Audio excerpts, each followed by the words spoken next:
Assalamualaikum Sobat Unsut, perkenalkan saya Santi Dwi, host program Bincang Pakar, Bincang Faktual bersama Pakar. Di episode 2 kali ini, kita akan berbincang tentang akselerasi daya saing produk IKM unggul melalui layanan sertifikasi pangan halal. Dan telah hadir bersama kita Profesor Poppy Arsil. Beliau adalah dosen program studi Teknik Pertanian Fakultas Pertanian dan sekaligus koordinator Pusat Layanan Halal Unsut. Beliau adalah pakar di bidang manajemen pangan. Halo Bu Prof Poppy, sehat Prof Poppy? Alhamdulillah sehat, Mbak Santi juga sehat. Alhamdulillah. Prof Poppy, LPPM Universitas Jenderal Sudirman sejak tahun 2020 telah menginisiasi berdirinya Halal Center. Barangkali Prof Poppy bisa menceritakan terkait dengan pendirian dari Halal Center tersebut, Prof Poppy? Ya, sedikit sejarah dari Halal Center Unsut. Jadi pada tahun 2019 itu kan masa transisi ya Mbak Santi ya, dari LPPM UI ke BPJPH sebagai lembaga yang mengeluarkan sertifikat halal. Kemudian juga dimulainya kewajiban halal yang istilahnya untuk pangan itu 2024 ya, tetapi 2019 itu sudah mulai. Kemudian pada waktu itu adalah masa COVID. Nah, jadi pada waktu itu saya menjadi ketua Puslit Pangan, Gizi dan Kesehatan diamanahi untuk mendirikan Halal Center. Nah, kita sendiri waktu itu juga agak bingung ya kemana arahnya karena semuanya masih pada masa transisi ditambah COVID. Alhamdulillah 2020 dibantu oleh tim Humas juga kita MOU dengan BPJPH, kemudian PKS, dan alhamdulillah di tahun itu juga mendapatkan pendanaan dari Bank Indonesia untuk berbagai program-program yang berkaitan dengan halal. Oke, ya cukup berat untuk menginisiasinya ya Prof Poppy iya. ya. Baik, kemudian sejak awal berdirinya barangkali hingga sekarang, ini layanan apa saja yang diberikan oleh Pusat Halal LPPM Unsut ini Prof Poppy? Ya. Jadi Halal Center itu ibaratnya adalah perpanjangan tangan pemerintah, dalam hal ini adalah BPJPH. Tugas pertamanya itu adalah memberikan informasi dan diseminasi tentang halal kepada masyarakat ya. Ini kita lakukan melalui webinar, kemudian melalui kurikulum di dalam pendidikan ya, mata kuliah itu juga ada, dan kemudian ada kegiatan KKN yang mendorong program sertifikasi halal bagi UMKM. Kemudian kita juga memberikan bantuan terhadap pendaftaran sertifikasi secara reguler, kemudian melalui self declare ya, karena kita memiliki LP3H yang sudah terdaftar di BPJPH, dan kemudian kita juga memberikan pelatihan-pelatihan tentang sistem manajemen halal. Ya. Programnya, kegiatannya banyak sekali ya Prof Poppy ya. Ya. Nah itu di puskornya Ibu Poppy, Prof Poppy ini ada tim ya selain Prof Poppy ya Prof? Oh iya ada, alhamdulillah tim kita solid ya. Iya, itu dari tim yang sudah ada atau yang dibentuk saat ini kepakarannya apa saja Prof yang ada di Pusat Layanan Halal Center ini? Secara kepakaran teknis ya, kita memiliki 7 auditor halal tersertifikat BNSP. Teman-teman kita banyak dari kimia dan kemudian ilmu pangan. Kemudian kita juga memiliki penyelia halal juga bersertifikat BNSP. Selain itu dari sisi kepakaran keilmuan ya, kita memiliki teman-teman yang memiliki kepakaran ekonomi syariah itu dari Lab Halal FEB, Fakultas Ekonomi Unsut. Dan kemudian kepakaran kita juga memiliki Profesor Nur Aini yang memiliki kepakaran di bidang ilmu pangan, khususnya itu juga menggali tentang food ingredient yang biasanya menggunakan bahan baku non halal dengan menggunakan bahan baku halal. Selain itu ya jelas ya, saya sendiri mendapatkan profesor itu juga di bidang halal, khususnya manajemen pangan. Jadi kepakaran itu sangat beragam seperti itu. Oke, sudah komplit timnya ya Prof Komplit. ya. Ya baik. Nah kemudian bahwa program sertifikasi halal ini kan akan diwajibkan untuk UKM dan IKM ya, Prof. Nah ini sebenarnya apa tujuan pemerintah ini untuk mewajibkan IKM dan UKM ini untuk memiliki sertifikasi pangan halal ya Prof? Ya, jadi sebenarnya ini adalah menurut saya proyek yang besar ya, Mbak Santi ya. Karena kalau kita melihat kepada data tahun 2020 Indonesia itu adalah pasar halal paling besar di dunia. Nah, sebagai pemain pasar halal paling besar di dunia, tentu dong kita yang menjadi aktor utamanya seperti itu. Jadi kalau kita lihat laporan dari Global Islamic Report ya, di sebelum tahun 2018 Indonesia itu nggak masuk top 10 halal food yang ada di dunia. Ya, Tapi pada tahun 2023 kemarin kita sudah di ranking 2. Artinya ini lompatan yang sangat besar yang dilakukan oleh pemerintah sehingga bisa menjadi nomor 2 di halal food di dunia dan kemudian nomor 3 secara umum untuk halal indeksnya seperti itu. ya. Jadi memang itu pencapaian yang ditargetkan oleh pemerintah ya, Prof ya. Nah, dalam rangka terkait program sertifikasi wajib untuk pangan halal, ini apa saja yang sudah dilakukan pemerintah sehingga akhirnya dari pusat layanan halal ini menangkap adanya program-program tersebut ya, dan barangkali mulai mendesain program-program yang sudah disampaikan oleh Prof Popi tadi. Ya, jadi program pertama yang erat kaitannya dengan Halal Center, pertama pemerintah itu membagi kategori pangan dulu. Jadi ada yang high risk dan ada yang low risk.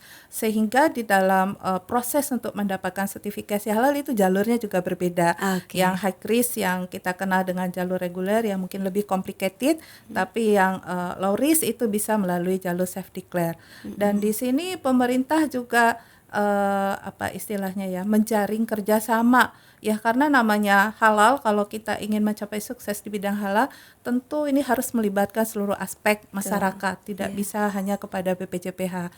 BPJPH merangkul universitas, organisasi kemasyarakatan yang berbasis Islam ya, untuk menjadi misalnya lembaga pendamping proses produk halal seperti tadi LP3H dalam membantu sertifikasi halal self declare. Dan kedepannya itu akan banyak lagi programnya Bu Santi, seperti untuk pelatihan penyelia halal itu nanti juga kedepannya akan merangkul universitas juga ya.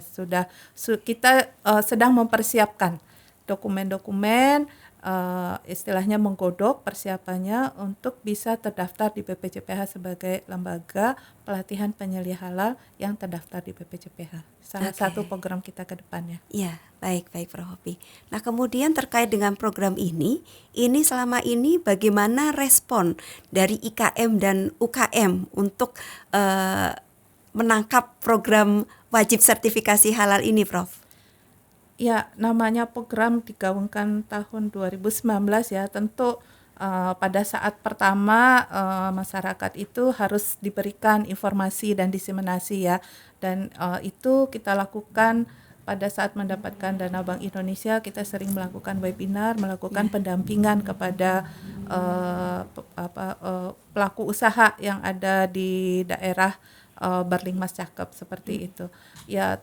Dengan intensifnya diseminasi dan penyampaian informasi ya, masyarakat terutama pelaku usaha di sini sedikit demi sedikit memiliki kesadaran ya, apalagi nanti peraturan-peraturan juga nanti akan diperketat seperti itu ya. Dan ya kalau awal-awal kita membuka layanan istilahnya layanan sertifikasi halal gratis itu buka setiap hari tertentu, itu masih sedikit yang datang seperti itu ya. Nah, tapi kalau sekarang permintaan itu sudah banyak ke Halal Center seperti itu. Iya. Ini berapa jumlah IKM atau UKM yang sudah dibantu untuk proses sertifikasi halalnya, Prof, dari sentra halal LPPM ini? Ya.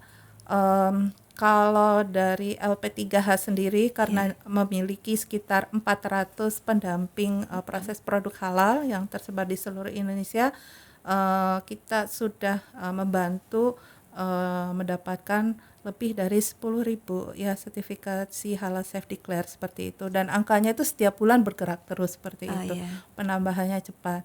Dan untuk yang jalur reguler ya, itu karena berbayar, jadi pengusahanya membayar untuk pendaftaran sertifikasi halal, datang ke kita berupa bantuan konsultasi seperti itu. Ada ya sekitar 10 untuk industri yang menengah dan ya menengah seperti itu. Ah ya, barangkali bisa disampaikan lebih lanjut kepada Sobat Unsut, apa sih bedanya antara pengurusan sertifikasi halal itu tadi yang melalui self declare atau yang barangkali berbayar atau tidak berbayar ya, Prof? Ya, baik Sobat Unsut. Jadi pendaftaran sertifikasi halal itu ada dua. Yang pertama itu namanya reguler. Reguler ini adalah berbayar. Dan diperuntukkan untuk produk yang berisiko tinggi, terutama yang berbasis daging-dagingan atau industri besar yang menggunakan peralatan yang modern seperti itu dengan proses yang kompleks. Nah, kalau yang kedua itu namanya self declare. Self declare ini diperuntukkan untuk produk yang low risk. Jadi umumnya tidak menggunakan bahan baku ayam ya, walaupun nanti ada di kategori kedai boleh sedikit ya, tetapi sudah bersertifikat halal ayam atau ayamnya. Kemudian untuk industri mikro ya, mikro dan menggunakan peralatan-peralatan yang sederhana dengan omset yang terbatas ya. Jadi ini terutama untuk mendorong pelaku usaha mikro supaya bisa mendapatkan sertifikasi halal, dan ini adalah yang gratis. Lah, gratisnya bagaimana? Gratisnya itu pendamping nanti akan melakukan pendampingan, kemudian verifikasi, validasi kepada pelaku usaha, dan kemudian pendamping akan dihonori oleh BPJPH seperti itu. Jadi gratisnya itu sebenarnya berbayar, tetapi pemerintah yang akan membayar kepada pendamping seperti itu. Dan jangan ragu generasi Jensut ya. Kita punya 400 pendamping, jadi silakan kontak Halal Center jika ada ingin ada sosialisasi dan pendampingan untuk pendaftaran sertifikasi halal self declare, gratis semuanya. Demikian, Mbak Santi. Iya, 10.000 jumlah 10.000 itu yang sampai dengan tahun 2023 ya, Prof ya? 2023, 2024 ya nambah terus seperti itu. Nambah terus ya. Jadi cukup mudah untuk IKM atau UKM bisa memanfaatkan sertifikasi pangan halal. Betul. Nah, barangkali selain IKM dan UKM, apa bisa nih Prof, kalau di Unsut ini kan Sobat Unsut misalkan untuk mahasiswa atau kelompok mahasiswa yang bergerak di bidang kewirausahaan barangkali nggih Prof?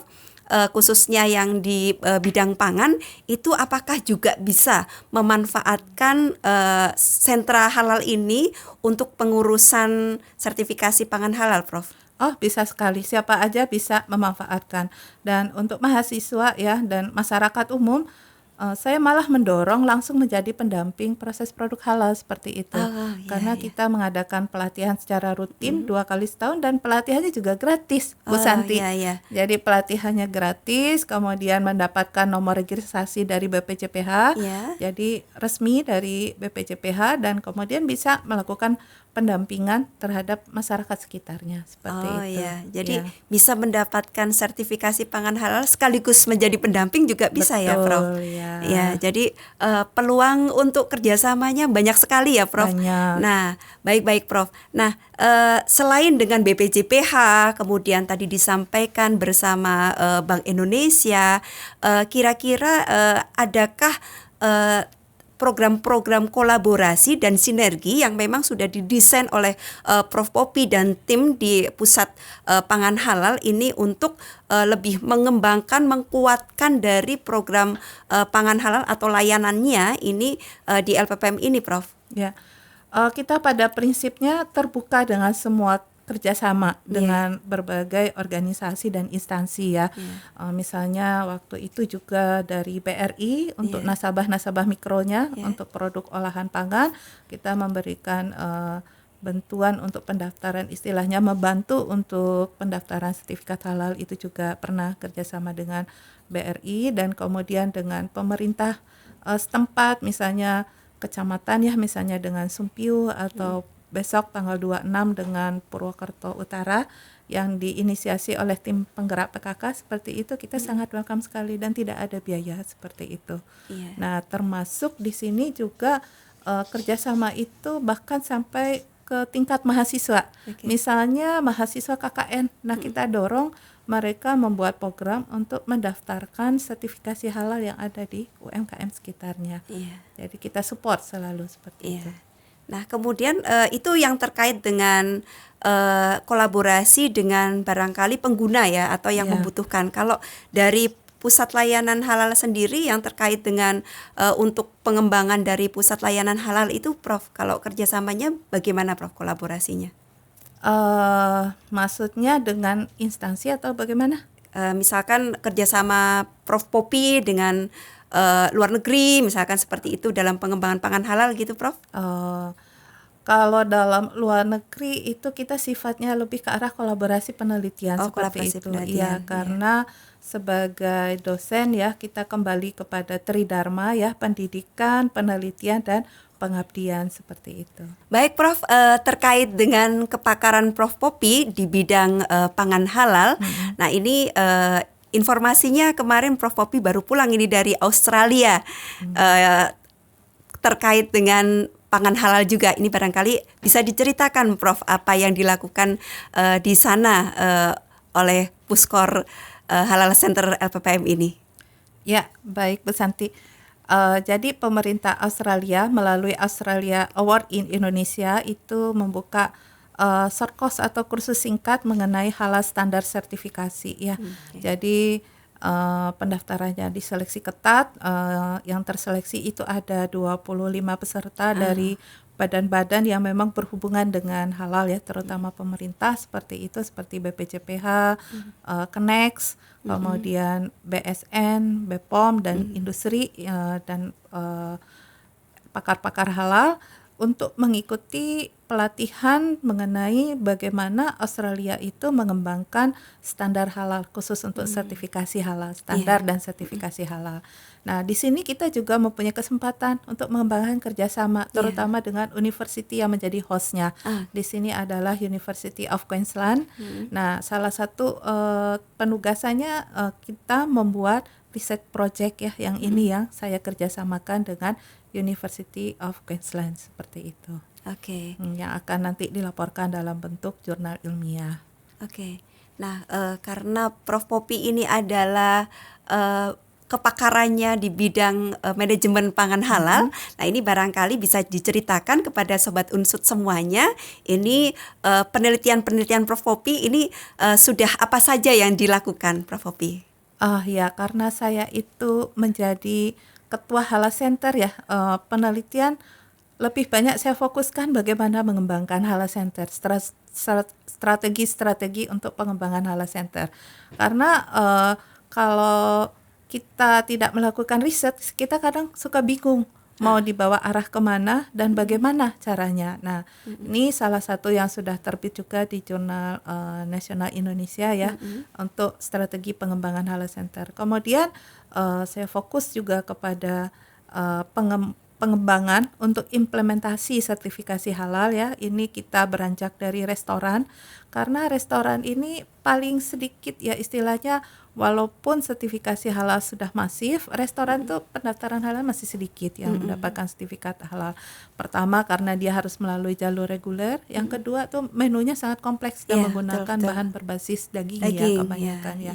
Jadi ini saya coba merancang konseptual framework untuk implementasi sertifikasi halal untuk food service atau restoran di sini. Produk-produk kuliner ya, Prof? Iya, betul. Iya, baik. Nah, ini barangkali juga bisa diceritakan kepada Sobat Unsut atau pemirsa semuanya ini ya, terkait dengan kolaborasi apa sih yang nanti bisa dikerjakan bersama dengan Prof Popi untuk penelitian lebih lanjut. Tadi ada dua yang kami tangkap. Yang pertama itu adalah terkait dengan pengembangan Halal Center, dan yang kedua ini terkait dengan pengembangan sertifikasi pangan halal khususnya untuk produk-produk restoran atau produk kuliner ya, Prof? Iya, betul. Barangkali bisa disampaikan ini, ayo kita bisa kolaborasi apa saja gitu, Prof?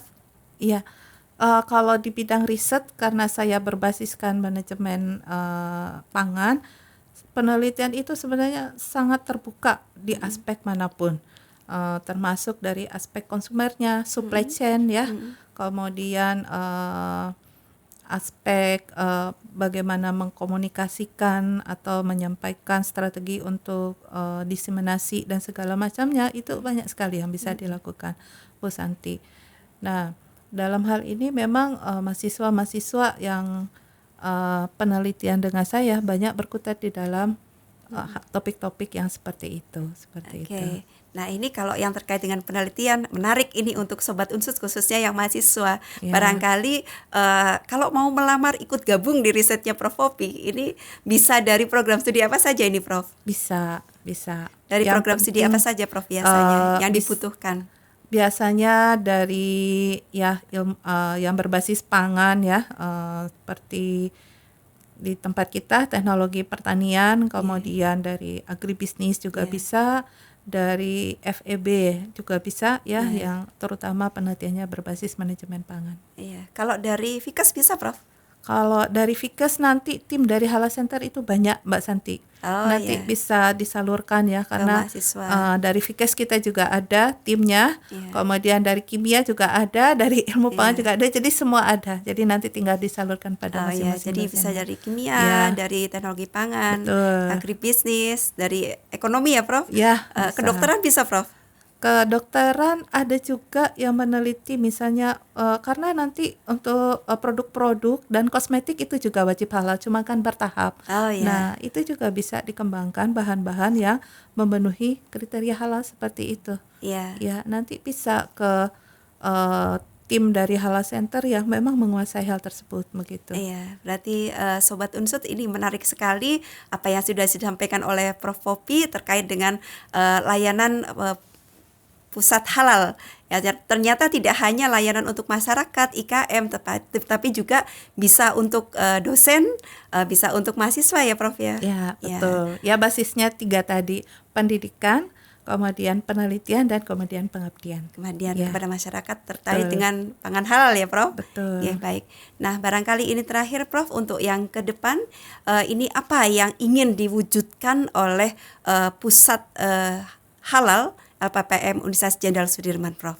Ya, jadi pada saat ini kita sedang bekerja sama dengan PT Surveyor Indonesia untuk mensertifikasi kantin halal yang ada di semua unsur seperti itu. Nah, kita punya mimpi yang besar, Bu Santi ya. Unsur itu menerapkan ekosistem halal kantin. Jadi ini yang sedang kita godok bersama PT Surveyor Indonesia, dan alhamdulillah Bapak Rektor sangat mendukung dengan program ini. Ini yang pertama. Kemudian yang kedua ya, kita ingin mengembangkan lembaga pelatihan penyelia halal yang terdaftar di BPJPH ya. Ini juga sedang digodok dan kita berharap tahun ini bisa kita loloskan seperti itu. Dan kemudian karena kita juga mempunyai auditor halal yang banyak ya, teman-teman dari kimia dan ilmu pangan ya. Jadi kita juga mempersiapkan berdirinya lembaga pemeriksa halal untuk mewadahi teman-teman yang merupakan auditor halal. Ini juga kita targetkan ya tahun ini, seperti itu, Bu Santi. Jadi kita punya mimpi yang banyak, mudah-mudahan semuanya bisa terwujud tahun ini. Amin. Terima kasih Prof. Poppy atas seluruh informasi yang sudah disampaikan Prof. Poppy terkait dengan layanan di Center Halal Unsut dan semua yang sudah dilakukan terkait dengan riset yang sudah dilakukan oleh Prof. Poppy. Sama-sama Bu Santi, semoga sedikit informasi ini bisa memberikan dampak baik buat mahasiswa ataupun masyarakat yang mendengarkan. Jangan lupa stalking terus IG LPPM Unsut karena kita akan posting update di sana, dan juga kami sangat senang sekali jika ada yang kontak langsung ke saya, silahkan di 0822-2188-6005 yang ingin berkonsultasi atau Bu saya ingin mendaftar menjadi pendamping dan lain-lainnya, sangat terbuka Hala Center untuk melayani tersebut. Oke, Sobat Unsut, demikian perbincangan kita dengan Prof. Poppy Arsil. Terima kasih dan sampai jumpa di podcast Bincang Pakar episode selanjutnya. Bye-bye. Bye.